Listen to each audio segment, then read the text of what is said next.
బాలీవుడ్‌లో నోటి దూల స్పెషలిస్టులు చాలా మందే ఉన్నారు. వాళ్ళలో కమాల్ ఆర్ ఖాన్ అనే ఒక ఉద్దండుడున్నాడు.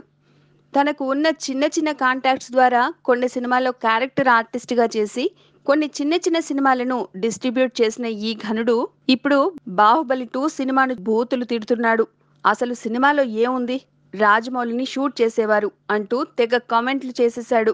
ట్విట్టర్ సాక్షిగా తన గళం విప్పిన కమాల్ ఆర్ ఖాన్ జనాలను ఇలా ఫూల్స్ చేస్తారా? 'బాహుబలి 2' సినిమాను చూపిస్తానని పిలిచి చివరకు కార్టూన్‌లో చూపించారు. రాజమౌళి ఇదేనా సినిమా అంటే? ఇందులో ఏముందసలు? రియాలిటీకి 'బాహుబలి' సినిమాలోని ప్రతి సీన్ 100 రెట్లు దూరంగా ఉంది. మొఘల్-ఏ-ఆజం డైరెక్టర్ ఆసిఫ్ గారు గనుక ఈ సినిమాను చూసుంటే రాజమౌళి వాళ్ళ ఇంటికి వెళ్లి ఆయన్ని షూట్ చేసుండేవారు అన్నాడు. అక్కడితో ఆగకుండా మీ సౌత్ వాళ్ళకు ఇలాంటివి బాగానే నచ్చుతాయిలే, కానీ మా నార్త్‌లో ఇలాంటివి నచ్చవు అంటూ కామెంట్లు చేశాడు.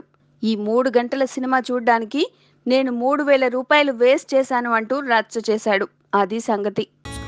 Please subscribe. Hi, it's me Purna. Please subscribe.